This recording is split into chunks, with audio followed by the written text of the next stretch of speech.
ये आवाज आपकी दिल्ली तक आदरणीय प्रधानमंत्री मोदी जी तक पहुंचनी चाहिए।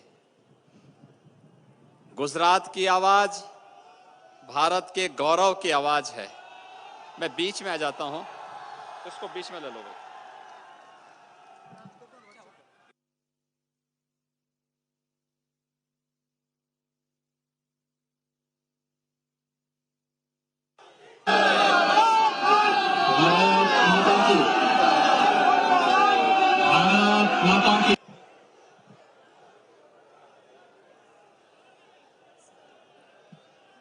जहां तक मेरी आवाज पहुंच रही है,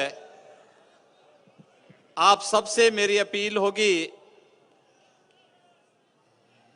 कि पूरे देश के अंदर 543 सीटों पर चुनाव हो रहे हैं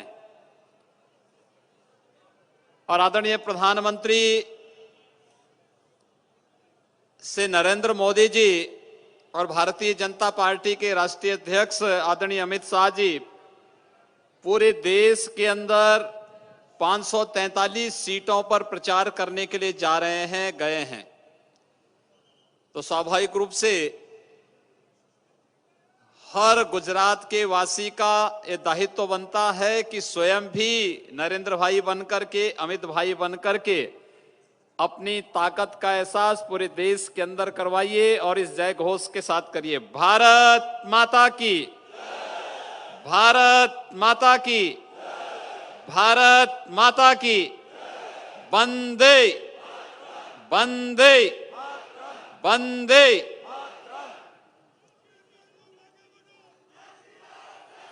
भारतीय जनता पार्टी के प्रदेश के अध्यक्ष श्रीमान जीतू भाई वघानी जी,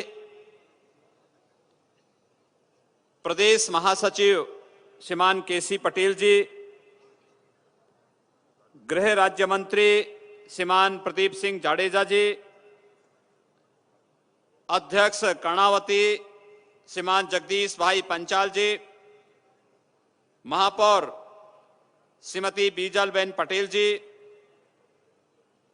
गांधीनगर के इंचार्ज श्रीमान हर्षित भाई पटेल जी, जिला प्रभारी पृथ्वीराज पटेल जी, शहर प्रभारी आई के जाडेजा जी, आज के इस मंच पर उपस्थित भारतीय जनता पार्टी के हमारे माननीय सांसदगण, पूर्व माननीय सांसदगण, मंत्रीगण, भारतीय जनता पार्टी के सभी पदाधिकारी और उपस्थित इतनी भारी संख्या में गांधीनगर में आदरणीय अमित शाह जी की प्रत्याशिता के समर्थन में उपस्थित सभी भाइयों बहनों, आप सबका मैं हृदय से स्वागत करता हूं, आप सबका मैं हृदय से अभिनंदन करता हूं। गांधीनगर आने के पहले मैं वाराणसी में था, काशी में था। आप सब जानते हैं काशी को प्रधानमंत्री मोदी जी के कारण दुनिया में एक नया गौरव प्राप्त हुआ है। काशी भारत की सबसे प्राचीन नगरी है। काशी विकास के लिए छटपटा रही थी और जब श्री नरेंद्र भाई मोदी जी ने काशी में सांसद के रूप में वहां का प्रतिनिधित्व प्रारंभ किया, आज काशी विश्व मानचित्र पर एक बार पुनः उभर करके अपने धार्मिक और आध्यात्मिक सांस्कृतिक पहचान को बनाए रखते हुए आज जिन नई ऊंचाइयों को प्राप्त किया है, विकास के जो नए प्रतिमान काशी ने स्थापित किए हैं, आज काशी के सम्मेलन में उपस्थित होने के बाद मुझे सौभाग्य प्राप्त हो रहा है कि गांधीनगर के आप सभी भाइयों बहनों का दर्शन करने, आपके साथ संवाद करने का एक अवसर मुझे प्राप्त हो रहा है। और मुझे इसलिए क्योंकि हमारे राष्ट्रीय अध्यक्ष आदरणीय अमित शाह जी स्वयं यहां से प्रत्याशी हैं और स्वाभाविक रूप से आप समझ सकते हैं कि भारतीय जनता पार्टी जिसके राष्ट्रीय अध्यक्ष स्वयं देश के 543 लोकसभा सीटों पर एक एक प्रत्याशी के चयन के साथ साथ उन प्रत्याशियों के प्रचार की कमान स्वयं संभाल रही हो, तो स्वाभाविक रूप से गांधीनगर के तो हर एक मतदाता का यह दायित्व बनता है कि वे स्वयं अमित भाई साहब बनकर के गांधीनगर के प्रत्येक बूथ का संचालन करेगा। और आज आपकी उपस्थिति ने यह साबित किया है, मैं इसलिए भी आप सबका अभिनंदन करता हूं। सचमुच अभिभूत करने वाला अवसर है हम सबके लिए। एक बूथ का अध्यक्ष एक सामान्य कार्यकर्ता के रूप में भारतीय जनता पार्टी से अपना जीवन प्रारंभ करने वाला, भारतीय जनता पार्टी का एक सामान्य कार्यकर्ता विधायक बनता है, प्रदेश सरकार में मंत्री बनता है और फिर भारतीय जनता पार्टी का एक बूथ का कार्यकर्ता आज भारतीय जनता पार्टी का राष्ट्रीय अध्यक्ष बनकर के भारतीय जनता पार्टी को दुनिया के सबसे बड़े दल के रूप में स्थापित करता है। इससे हर भारतवासी का सीना सचमुच 56 इंच चौड़ा हो ही जाता है। इसलिए भी यह महत्वपूर्ण है, यह कार्य केवल भारतीय जनता पार्टी में ही हो सकता है। एक बूथ का अध्यक्ष भारतीय जनता पार्टी के बूथ का एक सामान्य कार्यकर्ता भारतीय जनता पार्टी का राष्ट्रीय अध्यक्ष भी हो सकता है। यह भारतीय जनता पार्टी में ही संभव है। यह कार्य कांग्रेस में नहीं हो सकता, किसी अन्य दल में नहीं हो सकता, क्योंकि वहां पे राष्ट्रीय अध्यक्ष कोई होगा तो वही होगा जो एक परिवार विशेष का होगा। परिवार से उभर नहीं सकते ये लोग। ये परिवारवाद की राजनीति, वंशवाद की राजनीति ने ही इस देश को तबाह किया है। मैं राहुल गांधी जी का बयान पढ़ रहा था कल। बड़े बड़े नारे लगा रहे थे, बड़े बड़े दावे कर रहे थे, हम गरीबी हटाएंगे। लेकिन इनसे पूछा जाना चाहिए, 55 वर्षों तक भारत के अंदर शासन करने का अवसर कांग्रेस को प्राप्त हुआ था। इन 55 वर्षों में गरीबी क्यों नहीं हटी? ये गरीबी कांग्रेस के शासन में क्यों बढ़ी? अगर इन 55 वर्षों में कांग्रेस ने इस देश के अंदर सही मायने में गरीबों के प्रति संवेदना दिखाने का प्रयास किया होता, तो सचमुच जब 2014 में आदरणीय नरेंद्र मोदी जी देश के प्रधानमंत्री बने, उस समय उन्हें देश के अंदर लगभग 40 करोड़ परिवार ऐसे थे जिनका किसी भी बैंक में अपना अकाउंट नहीं था। जनधन अकाउंट खोलने की नौबत उन गरीबों के लिए प्रधानमंत्री मोदी जी को वह अवसर नहीं मिलता। स्वाभाविक रूप से कांग्रेस नहीं चाहती थी कि गरीबों का खाता खुले, गरीबों को शासन की योजनाओं का लाभ मिले, गरीबों के जीवन में भी कुछ परिवर्तन आए। यह कभी भी कांग्रेस नहीं चाहती थी।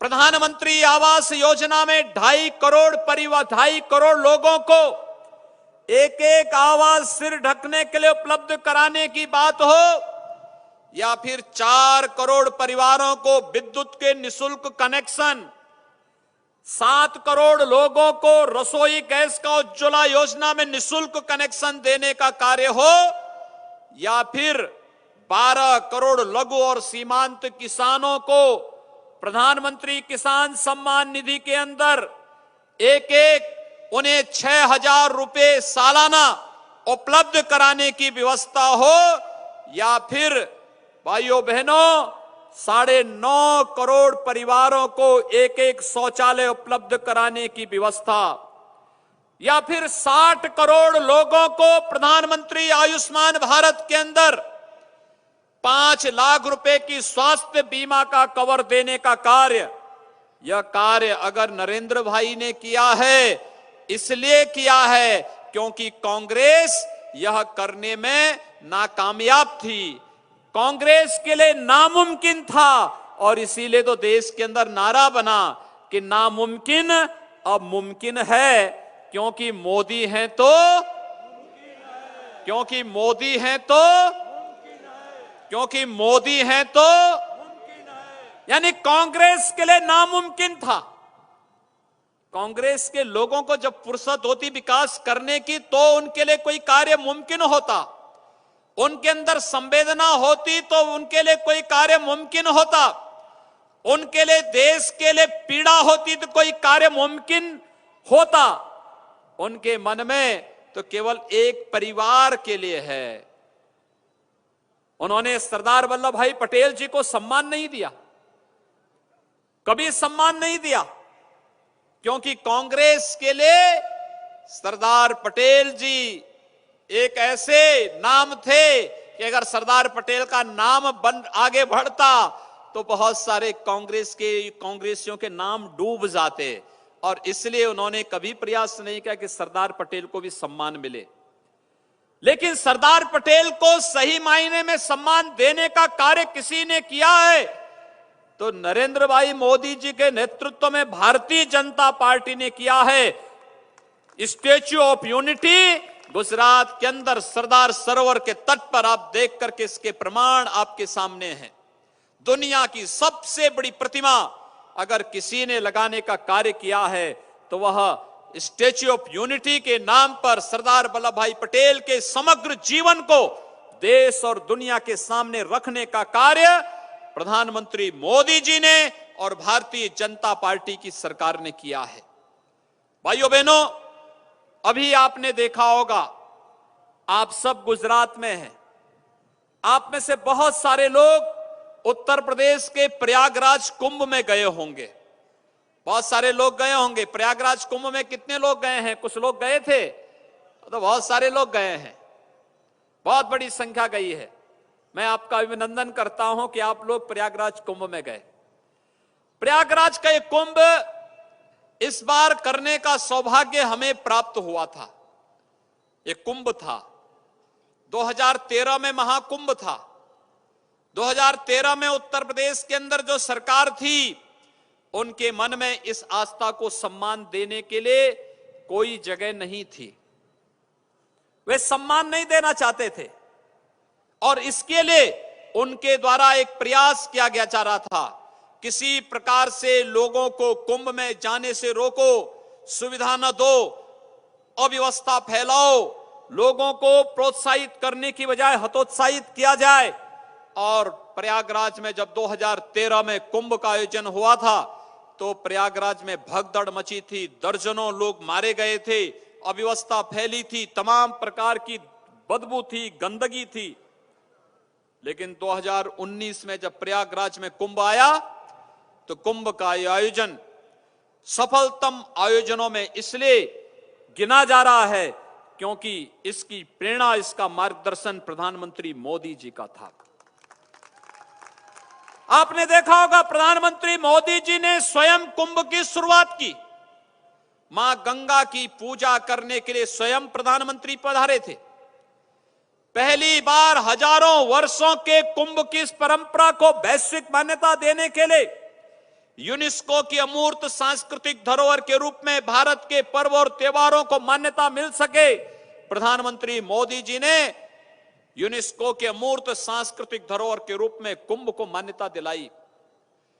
प्रयागराज का महात्म्य है, वहां पर अक्षय वट है, द्वादश माधव में जो पूजा होती है उसमें एक पूजा अक्षय वट की होती है। अक्षय वट को मुगलों ने कई बार नष्ट करने का प्रयास किया। अक्षय वट तो नष्ट नहीं हुआ, लेकिन अक्षय वट को नष्ट करने वाले मुगल स्वयं समाप्त हो गए। यह कार्य किसी ने किया तो स्वयं परमपिता परमेश्वर के रूप में अक्षय वट द्वादश माधव के रूप में वहां पर थे। लेकिन 450 वर्षों से किले में कैद थे। 1947 से लेकर के 2018 तक किसी भी सरकार को इतनी फुर्सत नहीं थी कि इस आस्था का सम्मान किया जाए, अक्षय वट के दर्शन का सौभाग्य प्रत्येक श्रद्धालु को दिया जाए। लेकिन जब मोदी जी प्रधानमंत्री बने और प्रदेश में दायित्व मुझे सौंपा गया और कुंभ के आयोजन का अवसर मुझे प्राप्त हुआ, तो प्रधानमंत्री मोदी जी ने एक स्वीकृति दी कि अक्षय वट का दर्शन भी श्रद्धालुओं को प्राप्त होना चाहिए। और इस बार अक्षय वट का दर्शन करने का सौभाग्य प्रत्येक श्रद्धालु को प्राप्त हुआ। यानी 450 वर्षों के बाद यह संभव हो पाया। यानी इसका मतलब आस्था का सम्मान कोई कर सकता है तो भारतीय जनता पार्टी कर सकती है। भारत की आस्था का सम्मान कांग्रेस नहीं कर सकती। भारत के महापुरुषों का सम्मान कांग्रेस नहीं कर सकती। गरीबों का उत्थान कांग्रेस नहीं कर सकती। कांग्रेस झूठे नारे देकर के, झूठे वायदे देकर के इस देश में गरीबी बढ़ाओ का काम करती है कांग्रेस, गरीबी हटाओ का काम नहीं करती है कांग्रेस। 2014 में जब नरेंद्र भाई मोदी प्रधानमंत्री बने, 2014 के पहले इस देश के अंदर कितना अविश्वास का वातावरण था, अराजकता थी, गुंडागिर्दी थी, आतंकवाद था, नक्सलवाद था, चीन भारत के अंदर घुसपैठ करता था, पाकिस्तान लगातार भारत के सीमाओं पर हलचल बढ़ा करके भारत के सैनिकों के गर्दन काट करके लेके जाता था। और जब भी जनता से मांग उठती थी कि इन पाकिस्तानियों के खिलाफ, चीनियों के खिलाफ कुछ होना चाहिए, तो कांग्रेस के लोग कहते थे देख रहे हैं, देखेंगे, कर रहे हैं, करेंगे, करते कुछ नहीं थे। कांग्रेस के लोग ये आतंकवाद को पलवित और पुष्पित करते थे। आतंकवादियों को बिरयानी खिलवाने का कार्य करते थे, उन्हें सुरक्षा उपलब्ध कराने का कार्य करते थे। और आपने देखा होगा 3 बड़ी घटनाएं देश के अंदर घटित होती हैं। पहली घटना पूर्वोत्तर के राज्यों में कांग्रेस के समय में, मैं ज्यादा पुराना नहीं, 2004 से 2014 तक के पूरे आंकड़े उठाइए और पूर्वोत्तर भारत के आंकड़ों को आप देखिए। मणिपुर में, मेघालय में, मिजोरम में, नागालैंड में, त्रिपुरा में, असम में, अरुणाचल प्रदेश में प्रति वर्ष सैकड़ों आतंकी घटनाएं घटित होती थी। महीनों महीनों तक नाकेबंदी होती थी, देश से उनका संबंध कट सा जाता था। लेकिन कांग्रेस के लोग उन अलगाववादियों के सामने हमेशा झुक करके उनकी नाजायज बातों को मानते थे और फिर उनको किसी न किसी प्रकार से प्रोत्साहित करके अपना उल्लू सीधा करते थे। आपने देखा होगा 2016 में पूर्वोत्तर के राज्यों में अराजकता पैदा करने वाले इन अलगाववादियों को एक साथ जब वे भारत के खिलाफ षड्यंत्र कर रहे थे, पहली सर्जिकल स्ट्राइक प्रधानमंत्री नरेंद्र मोदी जी के आदेश पर प्रारंभ हुई। पूर्वोत्तर के सभी आतंकियों को एक साथ उनका राम नाम सत्य है कहकर के उनकी छुट्टी कर दी गई। यानी हमारे शासन में आतंकवाद के खिलाफ, अलगाववाद के खिलाफ, नक्सलवाद के खिलाफ जीरो टॉलरेंस की नीति पर हम कार्य करेंगे। और ये जीरो टॉलरेंस केवल बोलने के लिए नहीं है, यह करके भी दिखाया। पूर्वोत्तर के सभी आतंकी संगठनों को एक साथ नष्ट करके आज मणिपुर में भारतीय जनता पार्टी की सरकार, त्रिपुरा में भारतीय जनता पार्टी की सरकार, मणिपुर और मेघालय में भारतीय जनता पार्टी की सरकार, असम में भारतीय जनता पार्टी की सरकार, अरुणाचल में भारतीय जनता पार्टी की सरकार, पूर्वोत्तर के भारत में केवल भारतीय जनता पार्टी का झंडा नजर आ रहा है।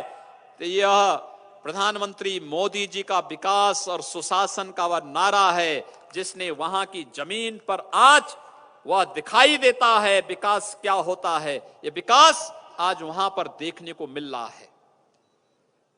दूसरा सर्जिकल स्ट्राइक, उड़ी सर्जिकल स्ट्राइक, जम्मू कश्मीर के अंदर जब वहां पर कांग्रेस की सरकार के समय पत्थरबाज पैदा हो गए थे, हमारे सैनिकों पर पत्थर मारते थे, हमारे हजारों सैनिक चोटिल हुए थे, लेकिन जब भी कार्रवाई की बात आती थी ह्यूमन राइट्स कमीशन और तमाम अन्य कमीशन के आधार पर उन्हें रोका जाता था।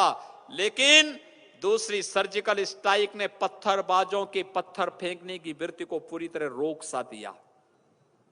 आतंकवाद की कमर तोड़ दी भारत के अंदर। लेकिन जब दुर्भाग्य से पुलवामा की घटना घटित होती है तो आपने देखा होगा 15 फरवरी को प्रधानमंत्री मोदी जी ने एक बात कही थी। उन्होंने दो टुक कहा था, हमारे जवानों का यह बलिदान व्यर्थ नहीं जाएगा। भाइयों बहनों, एयर स्ट्राइक के माध्यम से पाक अधिकृत कश्मीर में बालाकोट के अंदर जितने भी आतंकी कैंप थे, एक ही एयर स्ट्राइक में सभी को नष्ट करके प्रधानमंत्री मोदी जी ने भारत के सामरिक ताकत का एहसास दुनिया को कराया है। पूरी दुनिया को इस सामरिक ताकत का एहसास कराया है। वीर हो गया वसुंधरा। भारत का शौर्य और भारत का पराक्रम क्या है? बालाकोट के अंदर भारतीय सेना का एयर स्ट्राइक की घटना, जिसने पाकिस्तान की कमर तोड़ करके और अंतर्राष्ट्रीय मंच पर पाकिस्तान को अलग थलग कर दिया है, यह भारत की नीति है और भारत ने अपनी ताकत का एहसास कराया है। वह चीन जो भारत के अंदर कई किलोमीटर अंदर घुस जाता था, कांग्रेस के लोग नहीं बोलते थे। डोकलाम में आपने देखा होगा, डोकलाम का जो स्थल है वह भूटान में है, लेकिन सामरिक दृष्टि से भारतीय सेना वहां रहती है। और जब चीन ने वहां पर घुसपैठ करने का प्रयास किया, भारत ने रोका। दुनिया देख रही थी कि पिछली सरकारों की तरह भारतीय जनता पार्टी की सरकार भी मौन होगी, लेकिन प्रधानमंत्री मोदी जी टस से मस नहीं हुए।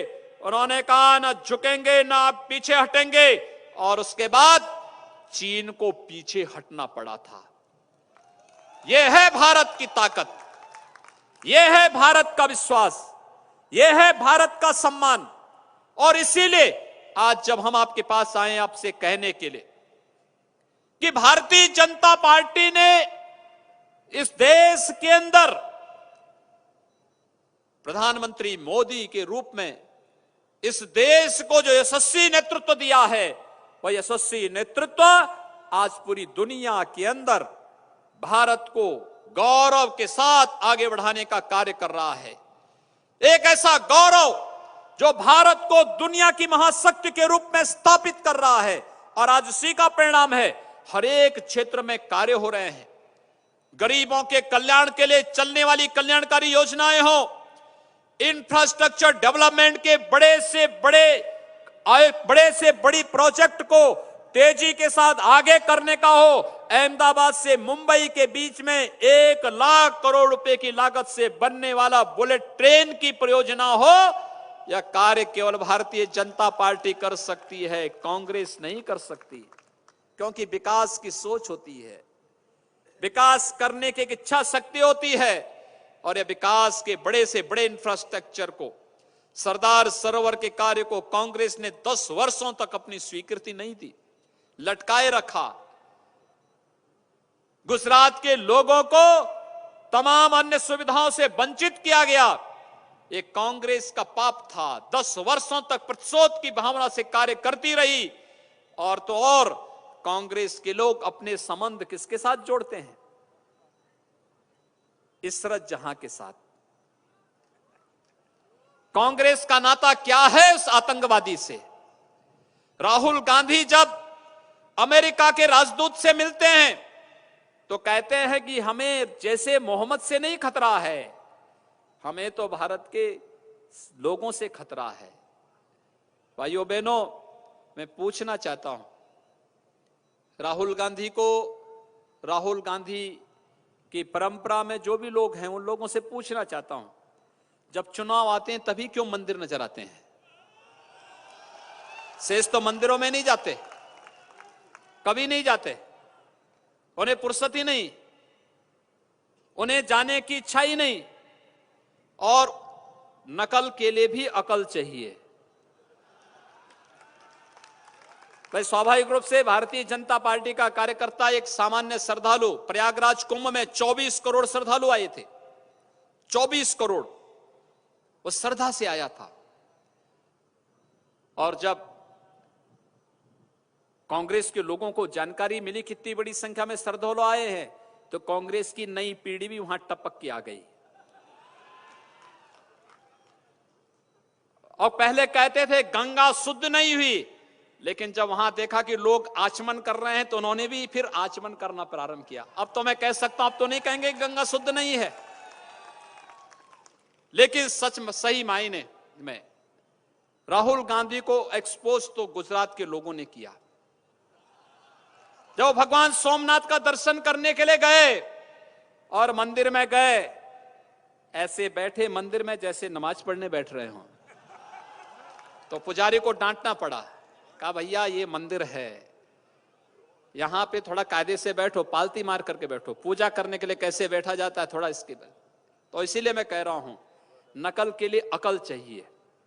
और जो आखिर वित्त मंत्री अरुण जेटली जी ने एक बार संसद में कहा था ना, मैन विदाउट ब्रेन, यानी बिना दिमाग का व्यक्ति।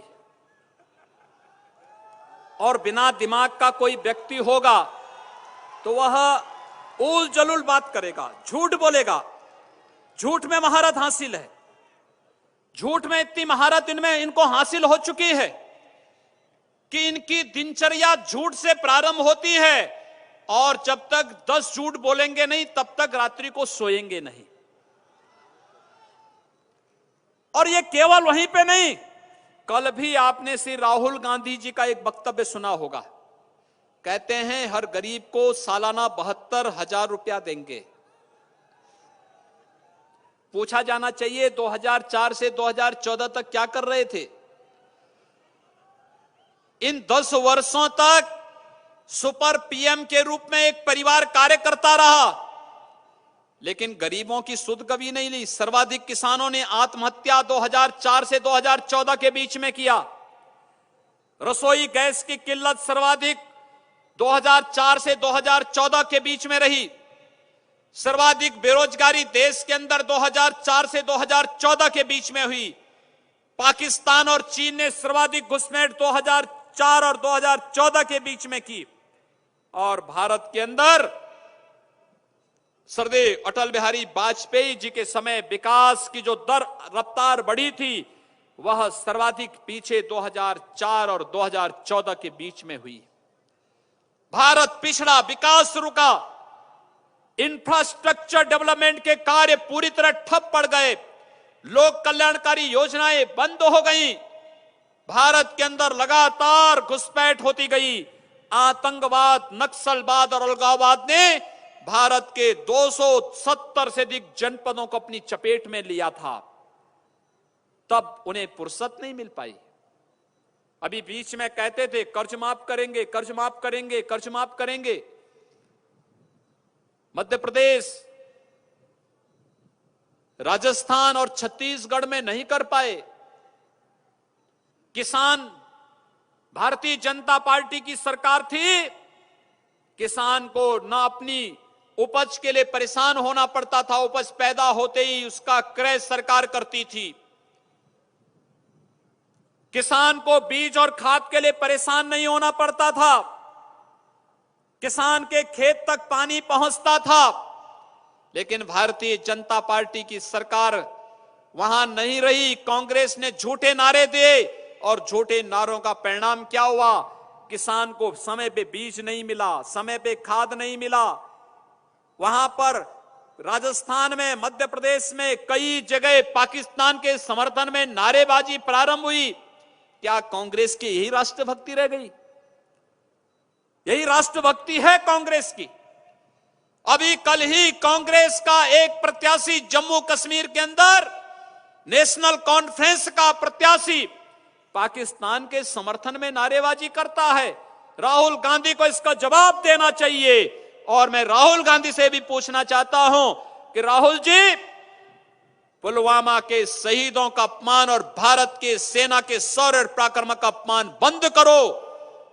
आपके पीढ़ियों के महागुरु सेम पेत्रोदास देश के लिए सेम बने हुए हैं, शर्मनाक बने हुए हैं। उनके द्वारा जिस प्रकार के वक्तव्य दिए जा रहे हैं, इन वक्तव्यों पर कांग्रेस को शर्म आनी चाहिए कि कम से कम देश की सेना और देश के शौर्य और पराक्रम पर प्रश्न खड़ा करने का कोई अधिकार कांग्रेस को नहीं होना चाहिए। और इसीलिए हम सब आपके पास आए हैं भाइयों बहनों, कि देश आज अब 2019 का चुनाव लड़ रहा है। 2019 का ये चुनाव देश का चुनाव है, भारत का चुनाव है। भारत का चुनाव इसलिए 2014 से 2019 के बीच प्रधानमंत्री मोदी जी के नेतृत्व में विकास की सुदृढ़ नींव रखी गई है। पूरे देश के अंदर बिना भेदभाव के रखी गई है। न जाति का, न क्षेत्र का, न परिवार का, न भाषा का, न क्षेत्र का, न मत का, न मजहब का।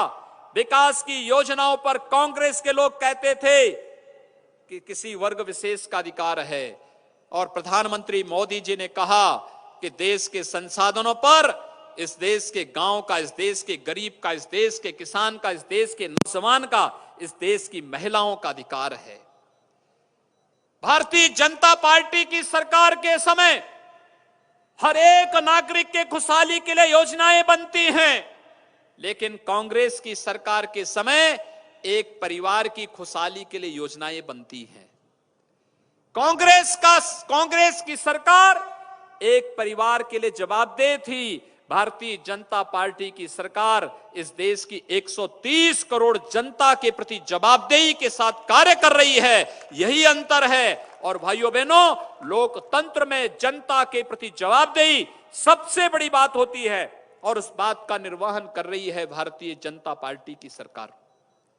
मोदी जी के नेतृत्व में दुनिया के अंदर भारत का सम्मान बढ़ा है। अभी वाराणसी में 21, 22, 23 जनवरी को प्रवासी भारतीय दिवस का कार्यक्रम संपन्न हुआ। 7,000 से अधिक अप्रवासी भारतीय और भारतवंशी उस सम्मेलन में आए थे। और जब भी मेरी अलग अलग ग्रुप से बातचीत हुई, मैंने जिससे भी पूछा कि भाई क्या अंतर है 2014 के बाद और 2014 के पहले, हर एक अप्रवासी भारतीय कहता था 2014 के पहले हम लोगों को बोलना पड़ता था हम भारत के हैं, भारत कहां है इसके बारे में बताना पड़ता था, लोगों के सामने सफाई देनी पड़ती थी, लेकिन कोई भी मिशन हम सबको सम्मान नहीं देता था। लेकिन 2014 के बाद, मोदी जी के प्रधानमंत्री बनने के बाद, आज दुनिया के अंदर किसी भी मिशन में हम लोग जाते हैं और जैसे ही भारत का नाम आता है, हर एक विदेशी मिशन से जुड़ा हुआ अधिकारी हमसे पूछता है वही भारत, पीएम मोदी वाला भारत, पीएम मोदी के नाम पर आज भारत जाना जा रहा है। तो पीएम मोदी के नाम पर जो भारत जाना जा रहा है, उस भारत का सम्मान, उस भारत का गौरव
राहुल गांधी को एक्सपोज तो गुजरात के लोगों ने किया। चुनाव लड़ रहा है 2019 का ये चुनाव, देश भारत दुनिया की छठी अर्थव्यवस्था के रूप में है और प्रधानमंत्री मोदी जी के समय में आने वाले 5 वर्ष में आप देखना, भारत दुनिया की टॉप 3 अर्थव्यवस्था में भारत होगा। यानी भारत दुनिया की 3 आर्थिक महाशक्तियों में एक भारत होगा। जब भारत समृद्ध होगा तो भारत में खुशहाली भी आएगी, और भारत किसी समृद्धि के लिए भारतीय जनता पार्टी की सरकार आवश्यक है।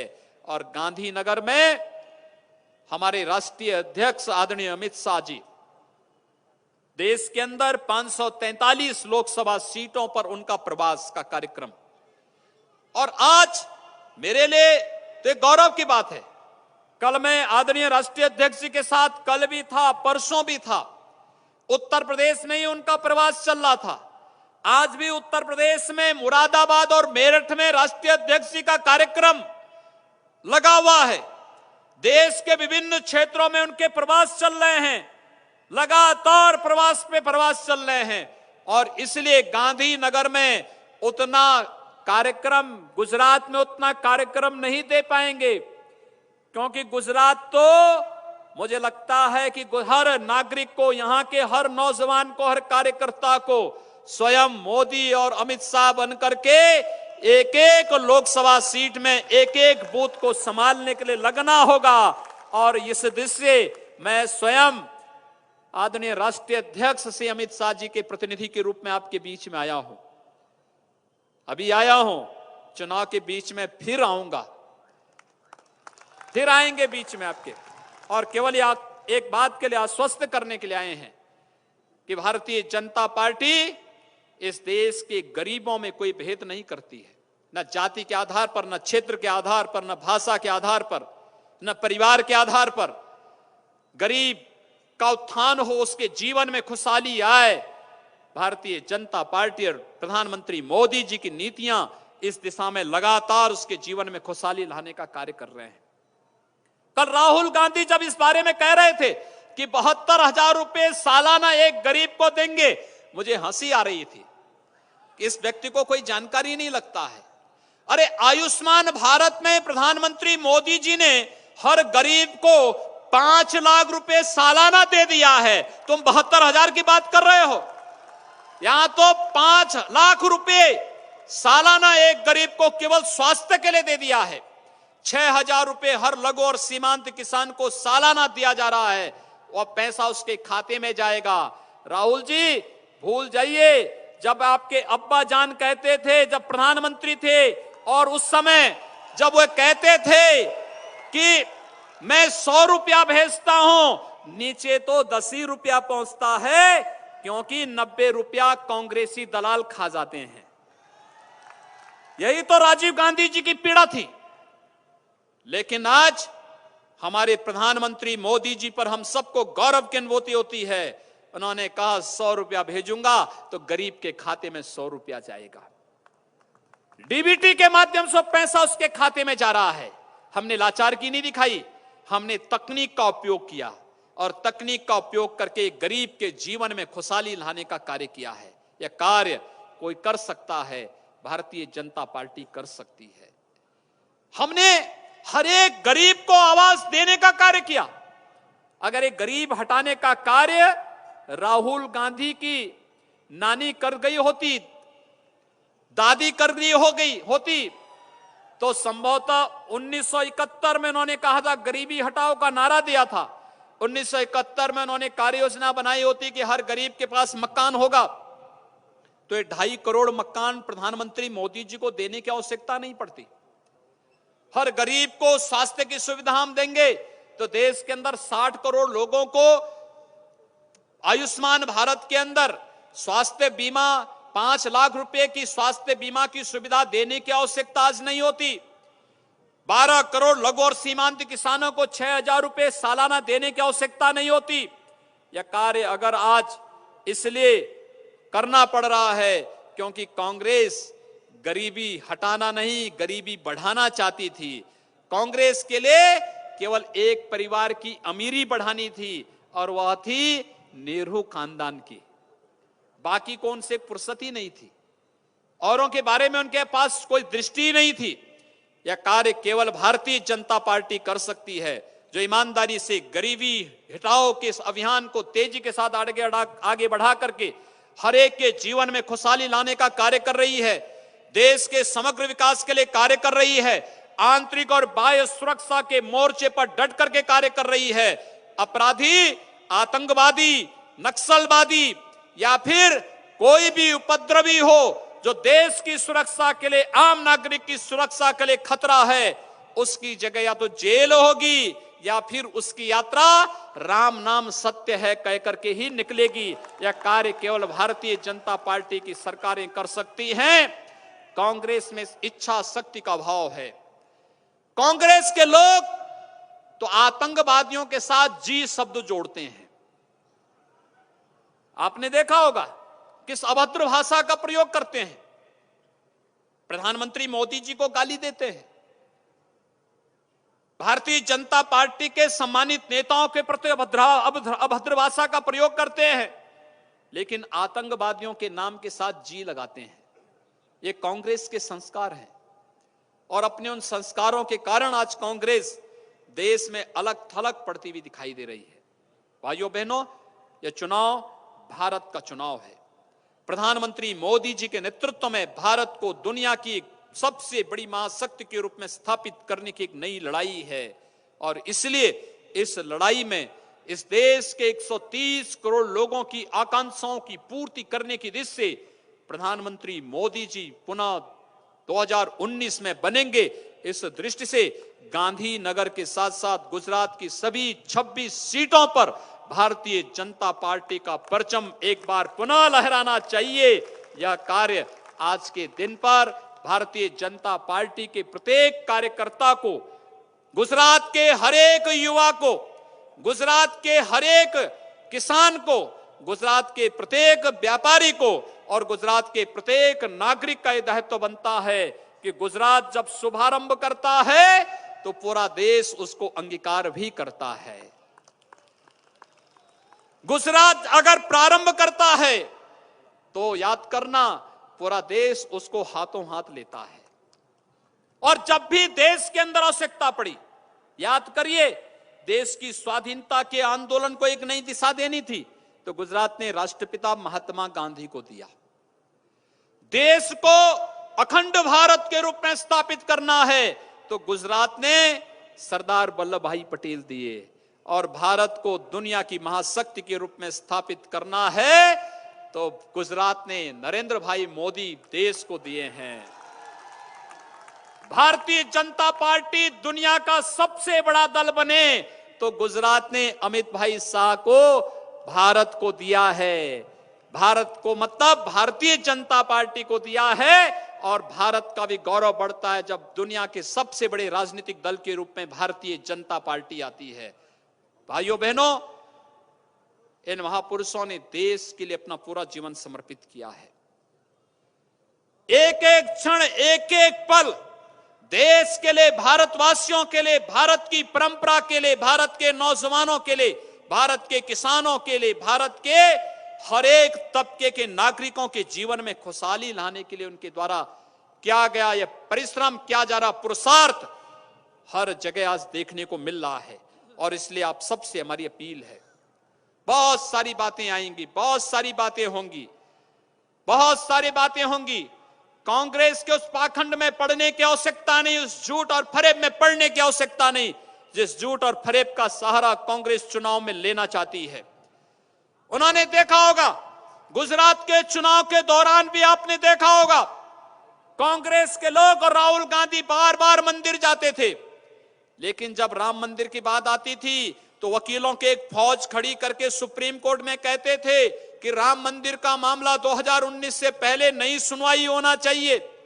ये वही कांग्रेस है।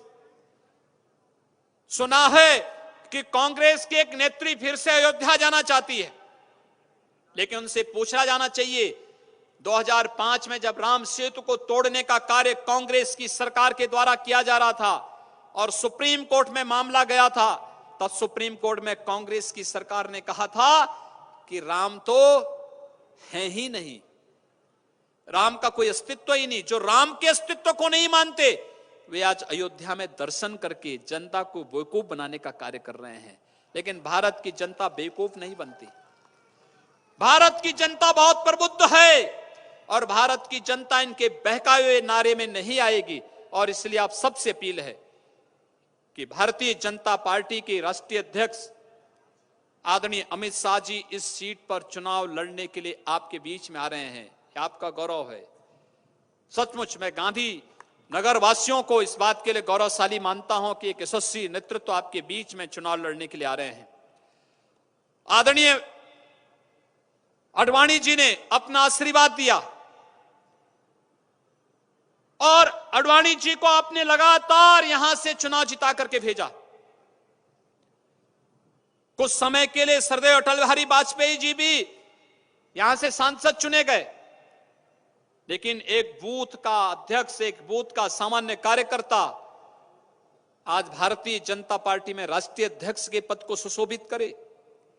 पूरे देश के अंदर जब कहीं भी अमित भाई शाह कहीं जाते हैं तो कांग्रेस में ऐसी भगदड़ मस्ती है जैसे एक शेर के जाने पर गीदड़ों के झुंड में पूरी भगदड़ मस्ती भी दिखाई देती है।